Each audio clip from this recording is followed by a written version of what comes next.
Abres los ojos, todo se alumbra bajo la vasta influencia de un astro incandescente. Los colores que vemos son restos no absorbidos de su faro a distancia, las obras de la luz en su tropiezo con las cosas. La belleza se ofrece en los despojos para invitarnos a tender la mano. Buenas tardes, queridos amigos. Muchísimas gracias por venir. Gracias también a Santos Ochoa por acoger esta presentación. El poema que acabo de leer, después de la introducción musical que nos han ofrecido Julia Cardiel y Vega Martín, que son alumnas, tengo el orgullo de decir que mías del conservatorio, porque además de viola estudian también piano, ha sido una introducción del adagio de la sonata en do mayor de Michel Corret, que es fue un compositor francés, coetáneo de Bach, un poquito posterior a Bach, murió en el año 95, pero bueno, tenía 50 años menos que Bach, para que tengáis una idea. En un momento os voy a contar muchas más cosas sobre Pablo Luque Pinilla, a quien tenemos el gusto de recibir en Salamanca y el honor también. Bienvenido, Pablo, pero la primera cosa que voy a hacer es preguntarte a bocajarro qué es Greenwich. Yo también quería dar las gracias a Santos Ochoa, que nos acoge hoy. Quería dar las gracias a Julia y a Vega por venir esta noche a tocar aquí con nosotros, y por supuesto a Celia, que ha tenido la amabilidad y la generosidad de acoger este acto desde el principio con muchísima gratitud y quería decirlo, ¿no? Y bueno, y por supuesto a todos vosotros que habéis venido aquí esta tarde. Y ya sin más, contestando a la pregunta de Celia, Greenwich es un libro de poemas que, con el pretexto del meridiano, alrededor de esta idea, lo que trata es de ofrecer la andadura de una persona normal en un día normal, básicamente, y un poco la huella de la experiencia mientras se protagoniza esta singladura, esta andadura, este desenvolverse en un día cotidiano. En ese sentido se reflejan en el libro pues diferentes circunstancias cotidianas con las que todos nos podemos encontrar. De alguna manera no es raro que en nuestra experiencia habitual podemos encontrarnos con momentos de intensas reflexiones o meditaciones sobre lo que está pasando, o la recapitulación sobre los vínculos afectivos de las personas que están presentes o que no están presentes en ese momento, que son cuestiones que habitualmente nos ocurren en el día a día. Y también hay un cierto sesgo bastante celebrativo de la realidad, de poemas más contemplativos. Esto abre un poco la puerta a lo que yo creo que es el argumento fundamental de este libro, porque al final eso es un poco como pretextos para llegar al final a lo que es un poco el almendra argumental del libro, que sería un poco la celebración de lo extraordinario dentro de lo ordinario que a menudo pues no siempre es lo más plácido ni lo más sencillo. Sin embargo, a veces es hasta lo más opaco, ¿no? y hasta extraño. Entonces el libro también busca, sobre todo, encontrar esa celebración de lo extraordinario dentro de esta opacidad o de esta extrañeza que puede entrañar en algún momento la circunstancia ordinaria. Y luego también yo creo que es un homenaje al lenguaje poético, en el sentido de que es la palabra poética como el instrumento privilegiado para poder nombrar esta experiencia que estoy contando. Yo creo que esto es un poco las claves básicas del libro, que además son un poco las que se definen también en la contraportada, si habéis tenido ocasión de leerla, ¿no? Sí. Pablo, como lo veis aquí, es un señor que tiene 50 años, es padre de familia, tiene 2 hijos ya mayorcitos, chica y chico ya de 18 y 15, si no recuerdo mal. Él está ligado a la literatura desde hace muchísimos años. Yo le conocí en el año 2011, creo que fue, en una tertulia Esmirna que él dirigió durante varios años. También ha sido director de una revista digital ligada a Ediciones Encuentros, la revista Ibióculos, que fue allí precisamente donde me permitió publicar el poemario Sima de pájaros. Y la empezó a dirigir en 2008, la creaste tú también, la revista, hasta 2018. Pablo estudió ingeniero agrónomo, aunque no se dedica profesionalmente a eso, pero es un dato que a mí me parece siempre bonito de apuntar, porque la naturaleza está muy, muy presente en la poesía de Pablo, y me parece bonito decir esto.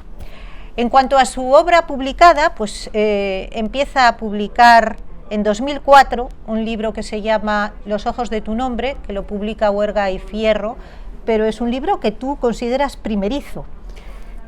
Más o menos. Más o menos. Luego hay un lapso de tiempo importante.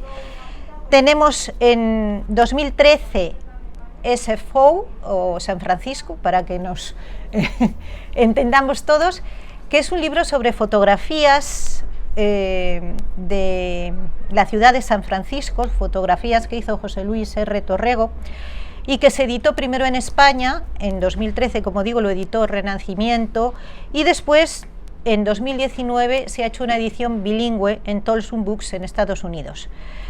Y otra de sus obras, yo creo que más exitosas y celebradas, es un volumen que se llama Cero.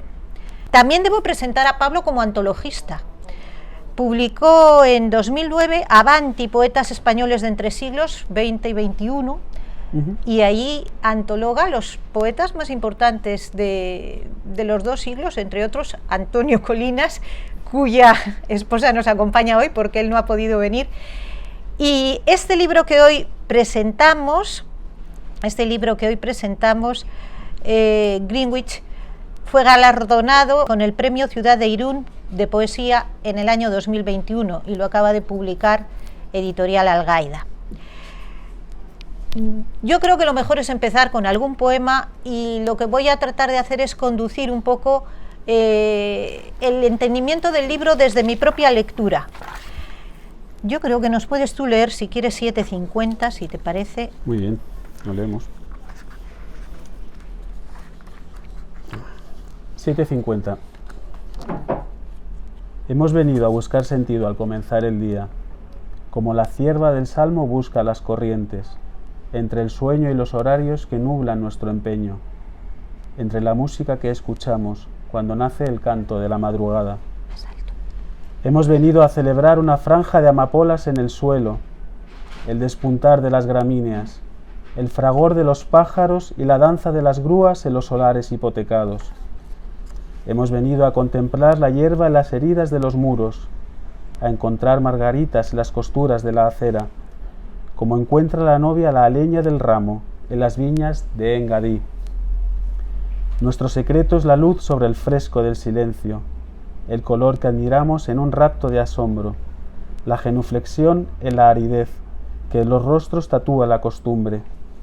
Nuestro secreto es la mirada acariciando el verde de los tallos, la camisa cetrina de los brotes, la flor de ajo suspendiendo sus radios en el aire, como suspende la vista su vaivén en un terreno abandonado, en un lugar donde advertir la voz del paisaje, la matriz de elocuencia con que nos interpela, donde el aire se hace hueco en una selva de humo y el sol galopa sobre la grupa del amanecer, donde la feracidad dibuja un mapa que nos salva, una senda donde rastrear lo inaccesible y sopesar los signos que la memoria guarde y agradezca.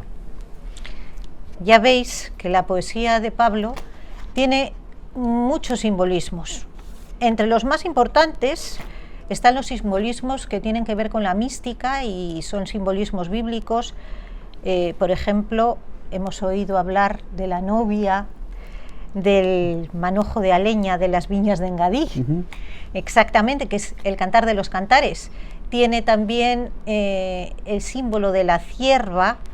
Hay otro poema que vamos a leer ahora mismo. El símbolo de la cierva, aparte de que el ciervo, como sabéis todos, está en San Juan de la Cruz, está en este salmo, el Salmo 41, como busca la cierva corrientes de agua, así mi alma te busca a ti, Dios mío, que es un salmo delicioso, es un salmo muy especial del que Juan Pablo II da una catequesis preciosa en enero de 2002, haciendo notar cómo la cierva es el símbolo del orante que tiende con todo su ser a Dios, y cómo la palabra alma corresponde también en hebreo a la palabra garganta, que es la palabra nefesh. Esto es muy importante porque la palabra nefesh en hebreo tiene un significado especial cuando se trata de amor. En la Biblia los enamorados se entregan la garganta y esto significa que se aman. David y Jonatán concretamente se entregan la garganta. Es un simbolismo muy bello Y es uno de los poemas que yo desde luego considero fuertes del libro. Así que Pablo, o nos lo lees tú o lo leo yo, pero... Como prefieras. No, lee, yo creo que me ha encantado escucharte a ti. 13:10. Como busca la cierva corrientes de agua, así mis manos y uñas y las hez escarbando, así los rasgos adentrándose en la callada esfera de mi noche.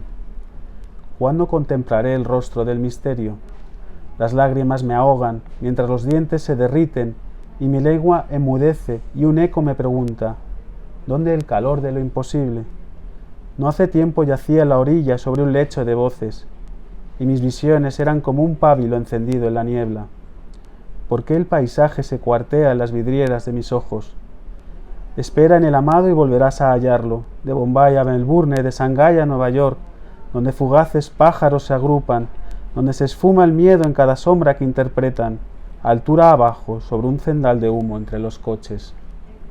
Allí será la carne en brazos del enigma y la trama que inspire en el descanso, la fuerza del asombro en mi camino. Diré, ¿por qué me abandonaste a merced de la cólera? ¿Por qué padezco las furiosas mandíbulas del odio? Aguardo tu justicia que habrá de protegerme de la soga que ciñen hasta que escupa sangre, hasta que broten aguijones de mis sedientos labios, hasta hallar la figura de tu razón eterna, para entonar una balada de entrega silenciosa, y encontraré la presencia que habrá de acompañarme de Dubái a Toronto, de Seúl a Hong Kong, donde frondosos árboles se agitan, donde el pavor se conjura en los alcorques entre los haces con que destellan los semáforos, y exultaré entre un coro de anónimas miradas, y será la certeza de los cuerpos posándose y el próvido batir de las mareas en los bajíos del crepúsculo. ¿Por qué me asfixia la horca de su ausencia? ¿Por qué padezco la iracunda cuchilla de la angustia? Espera en el amado y volverás a hallarlo. Hay que decir que no tenemos entre las manos un libro de poesía religiosa, sin embargo sí es un libro que tiene unas referencias importantes. Yo digo que parece cumplirse en tu libro esta afirmación de George Steiner al comienzo del ensayo Presencias Reales, cuando afirma que igual que seguimos hablando de la salida y la puesta del sol y que hemos sustituido el sistema ptolomeico, lo diré bien, perdón, por el sistema copernicano con toda naturalidad, pues también hablamos y seguimos hablando y refiriéndonos a Dios. Si lo mirásemos desde un punto de vista nietzscheano, pues diríamos que nos referimos a Dios muchas veces como algo que ha quedado ahí, pues bueno, un eco del pasado, ¿no? Un eco del pasado ya muerto. Dios ha muerto, es esa famosa afirmación nietzscheana. Pero la tesis de Steiner no es esa. La tesis de Steiner es que la resonancia teológica de los textos sigue existiendo como una presencia real. Y desde luego yo en tu caso diría que sí se cumple esto. ¿Qué nos comentarías tú al respecto? Bueno, respecto de las referencias bíblicas que has advertido al principio, en realidad esto es una paráfrasis del Salmo. Sí. Y esto es algo que ya en el anterior libro lo hago con el soneto de Cristo crucificado, el anónimo del Siglo de Oro, porque es una costumbre que se hacía mucho siempre se ha hecho, ¿vale? Y de hecho, si me apuras, la traducción es casi una forma de paráfrasis, ¿no? Pero bueno, es una recreación, es una reescritura, ¿no? Entonces, es por eso que en este libro, en concreto, le ha tocado al Salmo, ¿vale? Quizás eso lo hace más marcadamente bíblico, pero bueno, podría haber sido otro poema. Es verdad que este me gustaba especialmente porque es uno de los salmos más bonitos, es uno de los salmos que a mí me gustan más y también por eso me apetecía ponerlo un poco en palabras de hoy, ¿no? En palabras mías de hoy. Contestando más explícitamente a tu pregunta, las resonancias bíblicas o religiosas o de una experiencia, digamos, de Dios contemporánea, coetánea, pues tienen que ver un poco con la experiencia, yo diría, de la fe vivida, por así decir, de una fe actual, que tiene que ver con la presencia de Dios en lo ordinario, de nuevo, ¿no? En lo cotidiano. Al menos esa es mi experiencia. Aquí se habla en algún momento de la contraportada de la memoria personal y espiritual.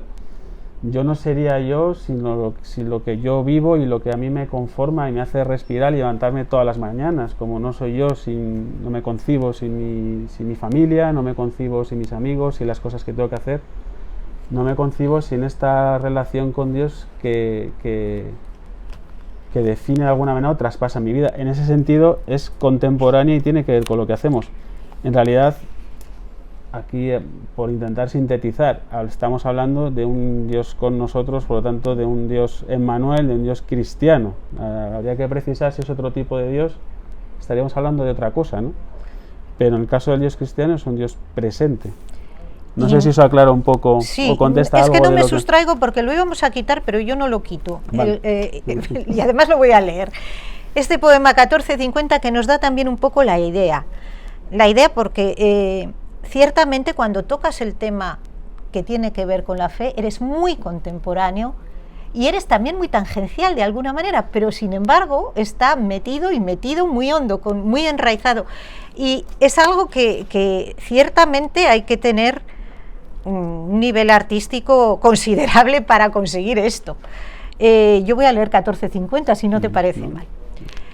Vosotros, los ocultos, los de expresión inerte, los de ignorado gesto que templasteis la sangre en las afueras, que fuisteis moldeados entre tapias de piedras silenciosas, vosotros, los perdidos en un baile de máscaras, los que daríais vuestros ojos por ser eje de algún centro, por ser mirada que girando brilla y enciende un fuego en el impulso. Vosotros, los poscritos, los forjados en ubres de abandono, los relegados a las cunetas del horario, allí donde se abaten las pasiones y un alma entrega su semblante de roca en el olvido, allí donde se aloja el desengaño y el deseo se exhala entre la bruma. Abrid el pecho y recibid cuanto desmiente lo caduco, la carne que conjura la intemperie, el argumento donde el misterio se desborda. Abrid los brazos y encontrad en la secreta fiesta de este instante la madre que os celebra en sus entrañas, el vientre donde resuena el eco de su fiat, el enigma que enuncia en su interior, la resaca de amor incinerando la basura, desvelando un lenguaje que apremia la existencia, que llama a la puerta esperando hallar un círculo entreabierto, un espacio por donde introducirse, donde la voz se torne anuncio y la vendimia siembra para el anhelo de los hombres, rapto que abraza el mundo confiando una presencia que por ella se irradia y aproxima, reuniendo cuanto existe en un volumen donde por fin reposen las palabras. ¿Puedo decir una cosa? Por supuesto. Este poema, sí, en realidad nace del canto 33 del canto 33 del Paraíso de la Divina Comedia. Casi sigue muchas de las ideas que deja Dante ahí, más o menos, a mi manera, tampoco, pero sí hay cosas, especialmente el final, el volumen donde se recogen las palabras, todo esto, si tenéis un poco, o podéis releer el canto en algún momento, está. Y tiene un pequeño detalle que lo quiero contar porque me parece una curiosidad. Dante pone a la presencia de San José en la historia de la salvación es secreta, es silenciosa y muda, o sea, es que no está. Entonces, pero está, sin embargo. Entonces, a mí es una figura que me resulta bastante atractiva y querida, ¿no? Y entonces él lo mete ahí en forma de acróstico, en la parte del canto que es la oración de San Bernardo. El acróstico son los principios de cada verso y tal, ¿no? Y mete el Ave Joseph, que es el saludo, te saludamos Joseph en latín. Yo lo meto ahí entre paréntesis, si lo veis en el libro, en el subtítulo, pues ese Joseph AV, Joseph sí. AV, que es como lo mete Dante, claro, que viene a ser Ave Joseph, él pone Joseph AV exactamente, en ese orden, es eso. Simplemente quería puntualizarlo porque hemos abierto directamente, hemos abierto el melón de la Yo parte, es que soy muy bestia con este tipo de cosas. Religiosa, confesional del poemario, y entonces pues quería aprovechar para comentarlo. Y te lo agradezco un montón. Yo creo que ponemos un poquitín de música. Ahora va a ser una zarabanda del mismo autor, de Michel Correte, la misma sonata en do. La zarabanda, que es una danza de origen español.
Algo que también es insoslayable en el poemario es la figura del padre y del hijo. En concreto tenemos varias citas que se refieren a otro de los puntales intertextuales del libro, que es la novela de Cormac McCarthy, La carretera. Esta novela, que fue un premio Pulitzer de ficción en el año 2006, es una novela de corte posapocalíptico sobre un viaje iniciático que emprenden un padre y un hijo a través de un mundo que ha destruido previamente su civilización, y fue una película importante también la que se hizo sobre esta novela, una película en 2009 protagonizada por Viggo Mortensen y dirigida por John Hillcoat. Y aquí tengo dos cosas que te voy a preguntar, a ver si las agrupo un poco para que mejor resulte la cosa. En la novela de McCarthy me llama mucho la atención la continua referencia a la ceniza. Esto de la ceniza, ya estamos aquí con el dolor presente, con la sombra de Job, que siempre en la poesía tiene, yo creo, que una importancia grande. Asistimos también a un viaje por la supervivencia que se convierte, como digo, en un viaje de iniciación para la figura del hijo. Termina, después comienza para él otra vida, cerrando el capítulo. Su padre le lleva hasta el sur, que es de lo que se trata. A partir del sur se supone que el hijo va a iniciar otra vida.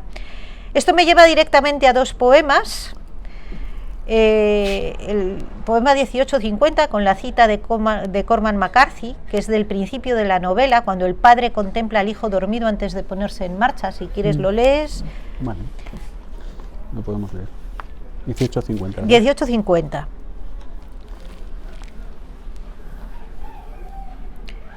1850. Solo sabía que el niño era su garantía, y dijo: si él no es la palabra de Dios, Dios no ha hablado nunca. Esa es la cita. Sí, es la cita de Cormac McCarthy. Tenemos este poema que él va a leer, que es un poema en el que tiene importancia la figura del hijo. Luego podemos leer otro poema que tiene clara referencia al padre, y que dentro del libro pues es un momento, porque claro, el libro en realidad lo que cuenta es la peripecia de un señor normal, que podría ser tú mismo, durante un día normal de su vida. Entonces hace las cosas normales, se va a trabajar, ve el paisaje, tiene un garaje, tiene sus avatares del día, se encuentra una especie de visita al hospital, yo diría también, o se puede interpretar como una especie de visita al hospital, o al menos un encuentro con el dolor, y con que es, yo creo, ahí donde entronca directamente con lo que decimos, porque si no recuerdo mal, la enfermedad y muerte de tu padre andaba rondando este libro, ¿verdad? Sí, bueno, de hecho, esto lo conté en alguna ocasión. Este libro realmente arranca cuando yo me encuentro un día a mi padre por la calle. Yo lo sitúo en el libro, en el poemario, porque me interesa ponerlo así en el mes de noviembre, pero realmente es el mes de febrero. Y yo soy consciente de que mi padre se muere, vamos, lo tengo clarísimo. Y en aquel momento eres consciente. Sí, por primera vez. Ahora un poco mejor. Y soy consciente al verle que su enfermedad ha progresado mucho y de que no tiene vuelta atrás, pese a lo que digan los médicos, no sé, yo lo vi muy mal. Y entonces en ese momento, claro, esto hay que vivirlo para saber lo que conlleva, ¿no?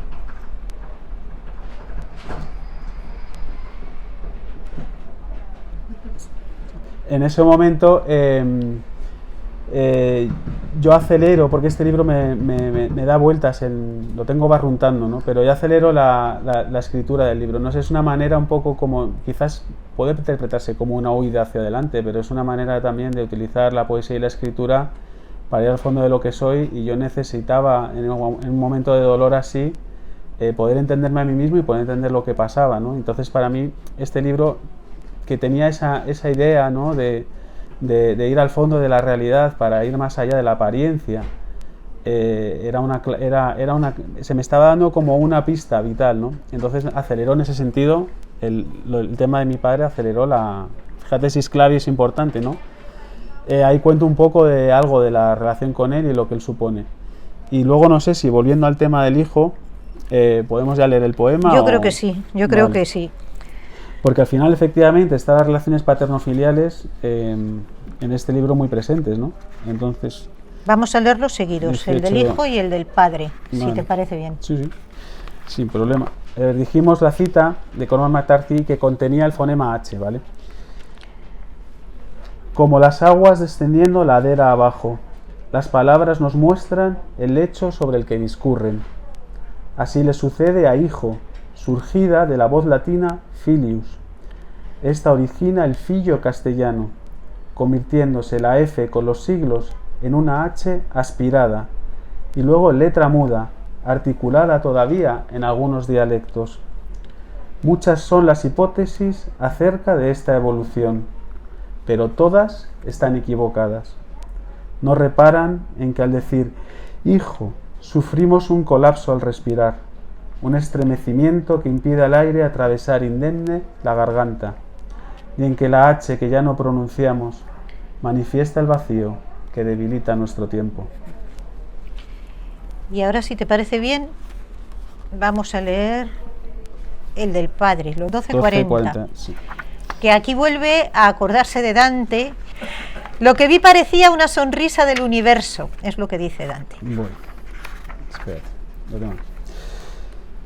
A mitad del camino de la vida vengo a hacer recuento. Contemplo cuanto ha sido y cuanto permanece. Oigo mis pies surcar la acera, los zapatos entre el hueco batirse de las hojas caídas. Mis ojos se demoran en las ramas, rozan el viento en su agitar desordenado. Cada brote, que en la naturaleza es resistencia de la muerte. Lo que en mí es espera se custodia, oración o pregunta en la belleza. Mi padre ha comenzado el viaje sin retorno, y escucho claro el eco del origen. Con más fuerza la gratitud de nuestra sangre, que el estupor de los errores y su redoble sin sentido.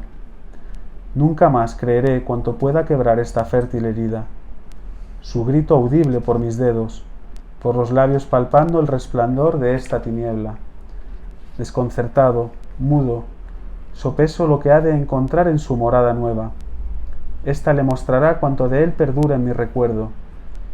Y, si parece abstracto el paraíso, al traspasar su umbral, entenderá que alberga los argumentos de un milagro, que hospeda la promesa que siempre perseguimos, pronunciando el lenguaje con que de antiguo nos sonríe el universo. El día como un lienzo de ceniza nos ciega con su claridad de plomo. Nada se desdibuja. El blanco plateado de noviembre oculta bajo su bóveda el lecho de la tierra, su llamada de padre en el secreto de mis manos. Este poema a mí me emociona especialmente. Vamos con un poquito más de música. Vamos a escuchar ya el minueto de la sonata, con lo cual tenemos la sonata prácticamente fulminada.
Pues el Padre y el Hijo son las referencias, digamos, claras con la vida, como también lo es la naturaleza, y la novela de McCarthy nos lleva directamente también a la idea de supervivencia. Así que vamos a leer un poema que tiene mucho que ver con eso, con la naturaleza, con la supervivencia, y es uno de los poemas breves del libro. Quiero hacer llamar también un poco la atención sobre los poemas breves del libro. A mí personalmente me gustan especialmente, o sea, te lo dije, nada más leerlo, y son unos poemas muy concentrados, muy bonitos, muy originales. Vamos con este, que serían las 10:10 de la mañana cuando este señor, que anda deambulando por su día normal, dice: la Dionaea muscipula cierra el extremo de su hoja cuando algo roza su interior. Vive de esa manera, en un terreno adverso. Así sucede a nuestras manos. Como plantas carnívoras se pliegan ante el más pequeño roce, se procuran nutrientes para sobrevivir a la crudeza del vacío. Y hablando de estos, ¿querías decir algo? Sí, solo falta una puntualización sobre la novela. Yo no sé, creo que no lo hemos comentado. La novela de McCarthy, que está muy presente, en realidad es que son dos referencias importantes en el libro. En realidad está acogida porque está de la mano también con el viaje de Dante, la Divina Comedia. En realidad de hecho, es curioso, pero yo cuando estaba planteando esto lo tenía clarísimo que iba a poner esto en relación en el libro. Me encontré un artículo de un novelista levantino que se llama Juan Miguel Ariño y le escribí, donde explicaba esto mismo que voy a decir, pero en un artículo, y que era lo que yo quería desplegar un poco en el libro también.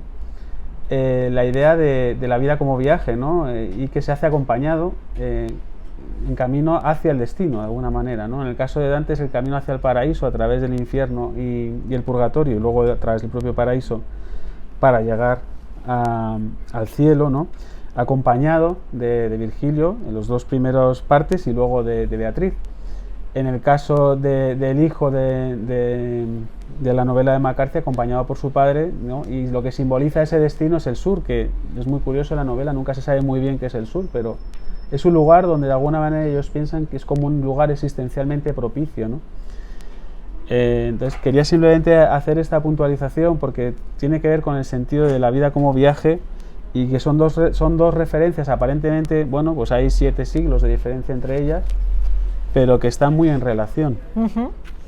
Es cierto, porque realmente el libro es un viaje a lo largo de un día que simboliza la vida también ese día. De alguna manera ocurre casi todo lo que ocurre en la vida. Y este poema que has leído ahora, este cortito, bueno, pues de alguna manera, ¿no? de la unión de las manos como signo de la expresión de la unión con la persona querida, la persona que te acompaña, al final, pues viene a hablar un poco también de esto, ¿no? De eso, sí. Estoy buscando para leer pues otro poema que tiene una cita preciosa del libro de los Proverbios 16:10. Sí. La cita del libro de los Proverbios es: espera prolongada enferma el corazón, árbol de vida es el deseo cumplido. Y a mí es un poema que particularmente me gusta muchísimo. Cuanto ha de arrebatarme es un árbol que plantaron en mi nombre. Con el tiempo he aprendido a distinguirlo. Se oculta en cualquier sitio y al encontrarlo explica todo el bosque, casi lo transparenta. Para dar con él he observado con atención cada ejemplar, la ubicación del musgo en la corteza, el tamaño de los orificios que excavan los gusanos, los agujeros de los nidos y si en ellos se asoman pájaros esperando prohijar mis ojos. De cuantos árboles conozco, solo uno me permite volar desde sus ramas, despreciar los ejemplares cuyos frutos emponzoñan la mirada, entender que existe porque nos sueña libres. Quisiera no bajar nunca de él, del color de su hechura, del abrigo de sus hojas, haz de vida, de sus ramas como brazos de padre, de su tronco como seno de una madre engendradora. Tenemos toda la familia. Tenemos toda la familia. Pero yo creo que puedes tú también leer este otro poema, porque tenemos tiempo, yo creo que vamos bien. Léelo, el 18:20, que es un poema sobre la existencia.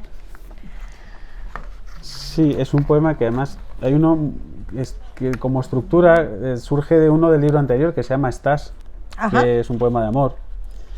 Y bueno, pues este es más de amor a la existencia en sí, ¿no? Otros de amor a una persona. 18:20. Existo, como existe un descampado en el recuerdo, o existe una leve tristeza que rasgamos al atravesar la tarde. Existo como esas tenues presencias que transitan en la acera, o el súbito fluir del tráfico en su devenir intermitente. Existo como el ímpetu con que se apresuran sus zancadas. sus zarpazos imposibles contra el inevitable ascenso de las sombras, o como existe mi figura recorriendo la avenida, excavando una fosa hasta ocupar sus fértiles tejidos, los motivos que al partir se han olvidado. Existo para desmentir la carne de la desmemoria y la razón del desaliento, para explicar que nada ha de saldarse en una sima de abandono, para que lo piense, entienda y agradezca, y para que entienda que existo, porque no existía. Y antes de ir a por los favoritos, hay que dar otra referencia intertextual importante del libro, que es la de la poeta Denise Levertov. Denise Levertov, que es una poeta con una peripecia vital interesantísima. Muy chula, sí. Muy interesante. O sea, ella parte del judaísmo hasidista, ¿verdad? Familiar. Es su tradición familiar. Exactamente. Es una poeta angloamericana que llega a convertirse al catolicismo y es una poeta realmente encantadora. Yo no la conocía, la he conocido gracias al libro de Pablo, y la verdad es que hay una antología por ahí en Imperión que si la podéis pillar, pilladla, porque es muy, muy bonita. Pues de Denise Levertov, que tienes citas repetidas, en concreto tienes 2 citas del mismo poema, que es la conversión del hermano Lawrence. Sí. Tienen una resonancia hacia el misterio y hacia lo teológico también. Tiene una, no sé, son muy especiales. El poema de la hora nona, que es el poema de las 15 horas, que dice referencia también a la muerte de Cristo. Ese poema no lo vamos a leer porque es muy largo, pero cuéntanos algo tú, y si quieres leemos el fragmento que yo había pensado, porque aquí se cumple, hablando antes de George Steiner, el tema de la ausencia, porque en este libro que he citado, En presencias reales, un poco la tesis de Steiner es que efectivamente seguimos resonando la existencia o la presencia, mejor dicho, real de un Dios, pero si no lo hacemos por presencia, lo hacemos por ausencia. Y aquí, en ese momento de la hora nona, yo lo veía perfectamente en el fragmento que había seleccionado. Tengo que deciros que esta es una lectura del libro muy particular, es la que he hecho yo. Realmente se pueden hacer muchísimas otras, y el propio Pablo se sorprendió porque ciertamente en la presentación de Madrid fueron los derrotores por otros lugares. Cuéntanos si quieres. Bueno, sí, aunque es verdad que algunos se repiten bastante, pero bueno, a ver, entrando con el tema de Denise Levertov, yo creo que sí, igual la conocéis, pero es verdad que, como dice Celia, tiene una vida fascinante. A mí me gustó, me cautivó, porque, bueno, aparte que viene de su herencia de tradición familiar y demás, luego ella fue una activista, una ecologista o muy vinculada a esos movimientos, una activista anti-Vietnam muy señalada, y muy vinculada también literariamente a la experiencia de Black Mountain y demás, en el sentido ya más literario del término. Lo que pasa es que luego en los últimos años ella se convierte y toda su al catolicismo, y digamos que toda su sabiduría poética, que ha publicado un montón de libros, ha sido una poeta muy importante, la vierte en un volumen muy bonito que se publicó en Barcelona en una editorial que ya no existe, que es Poesía del Señor Hidalgo, y es un libro, se llama Arenas del Pozo, Sands of the Well. Y ese libro a mí me parece casi sublime, es que despliega toda su sabiduría, ella es muy contemporánea, tiene muchísimo ensayo escrito sobre poesía, a mí me ha enseñado mucho, de métrica incluso, y ella reflexiona sobre el valor de cosas como el verso quebrado, como la media coma, cosas que habréis oído, el espacio de la página en blanco en el poema, un montón de cosas que se han olvidado, que ya habéis oído, pero ella es una especial teórica sobre esto, tiene sus selected essays son sobre todos estos temas, que son los donde yo he tenido acceso, y además están traducidos y publicados en vaso roto muchos de sus ensayos. Y bueno, es una poeta en ese sentido muy interesante. Y luego es muy contemporánea, ¿no? Ella hace muy cercano, muy real esto de Baudelaire, ¿no? De lo moderno en el sentido del modus, ¿no? De lo adecuado al momento, que es el origen de la palabra moderno, que viene de modus, adecuado al momento.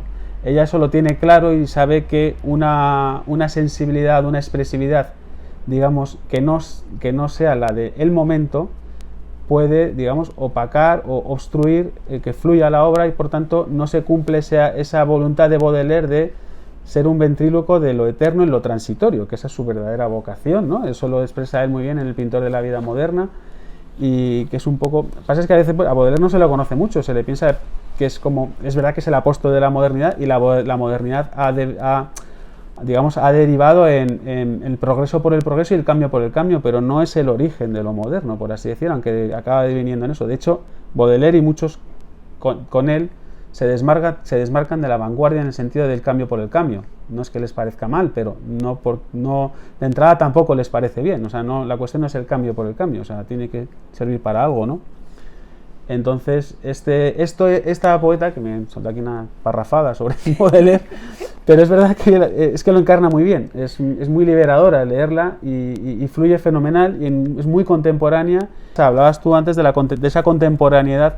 Yo no sé si tiene que ver con esta respiración, pero desde luego yo conecto con esta forma de escribir enseguida, y por eso me gustó mucho atraerla, ¿no? Aparte de que te reconcilia con el inglés, porque le suena precioso el idioma, las versiones, esta antología de Hiperión concretamente, que es bilingüe, es que da gusto leerla también en inglés. Una preciosidad, es una auténtica preciosidad. Bueno, pues a ver, estoy pensando que no sé si leer el fragmento de Oranona, a lo mejor no merece la pena, y ¿por qué no leemos 8:30? Que vamos bien de tiempo, vamos perfectos. Vale, sí, para que nos dure esto una hora. Lee 8:30. 8:30. Otra vez ante vuestro altar, Señor que callas. Denis Levertov. Aparco el coche. Tomo el desvío que me lleva entre los árboles, el sendero que apenas se distingue, delimitado por la hierba y las agujas de los pinos. Renuncio al pavimento, a su ajetreo habitual, a la ilusoria protección que nos brinda la acera. Vienen conmigo el canto de los pájaros, el crujir de las ramas, el aleteo imprevisible de las palomas en mi avance, su silueta cruzando la herida abierta de las nubes, proyectando su sombra en la textura verde de las jaras, que bate el viento mientras despeina el horizonte. Mientras alcanzo la oficina y me introduzco en el vestíbulo, absorto en un temblor callado, como el que ensordecía mi mirada en el parque, postrado ante un altar que hablaba en el silencio. Pues después de esto vamos a escuchar el preludio de la suite en sol de Bach, que yo creo que va muy bien.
Muchas gracias, Julia.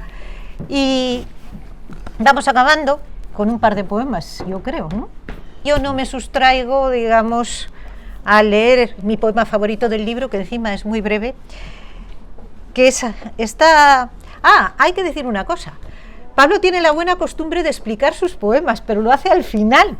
Entonces es genial, porque tú lees el libro sin saber nada y luego puedes leer todo tipo de explicaciones sobre cómo han ido llegando las cosas y releer sabiendo ya y situándote. Bueno, no es exactamente una explicación, es un comentario sobre las referencias, más que una explicación. Son referencias que si las comentas un poco, pues ayuda a ponerte un poco la perspectiva del poeta en este caso, que tampoco tendría por qué hacer falta, pero bueno, ya sí es lo que comentas tú, claro. Sí, la verdad es que da pistas, ¿no? Da pistas porque ubica muchísimo y a mí me ha gustado. Bueno, pues esto tiene un subtítulo que es Humildad y a mí me sonó a San Francisco y parece ser que sí, que está San Francisco detrás en la inspiración de este pequeño poema que dice: cavar un hoyo a oscuras, cavar sin detenerse hasta una cota sin retorno y encontrar lo profundo en un empeño ya de ascenso, cavar para subir y conquistar la luz que nos aguarda al otro lado de la tierra.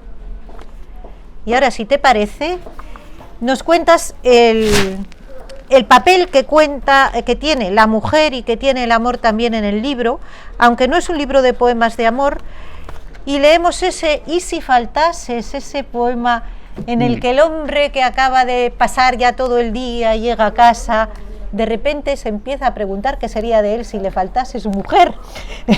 Sí, bueno, en realidad sí hay bastantes poemas de amor, lo que pasa es sí, que bueno, bien. Solo lo sabemos Marta y yo. Marta es mi mujer. Eso está bien, ¿eh? Sí. Eso Algunas experiencias que se cuentan aquí las hemos vivido juntos y bueno, son una sola inspiración. Claro. Es verdad, por lo menos fácil 3 o 4. Bueno, es la soledad de la tarde, esta parte de las 23:05, claro, hay una parte, es verdad que hay una parte aquí como más nostálgica, ¿no? Ya hasta derrumbarte de la noche y ya llegas, que es la parte de la tarde, ¿no? Que invita a esta introspección y tal. Y al llegar yo un día me tropecé en el salón, lo vi vacío y pensé sencillamente esto, ¿vale? Bueno, no así, pero tuve esta impresión que luego quise llevar al poema. 23:05. ¿Y si faltases? Donde estuviste echada, vive tu ausencia para siempre. Te recuerdo ocupando ese lugar, las huellas que conforman los signos de tu paso, el hueco que quedó tras tu partida. Tu fotografía es el sitio que habitaste, el sabor de un aroma que escuchamos cuando lo roza la mirada, la escena del sepulcro con el sudario vacío, sin el cuerpo. Permite que reviva tu presencia, que tu carne se muestre ante mis ojos, que continúes interpretando tu papel en esta obra. Permite que te toque, que te hable y que me escuches, y hasta que te parezca necesario. Cuanto es depende de una forma que nuestras manos guardan para seguir viviendo. Existe como cifra de lo eterno. Pues yo creo que ahora corresponde el aplauso y si después queréis preguntar algo a Pablo, pues aquí está. Sí.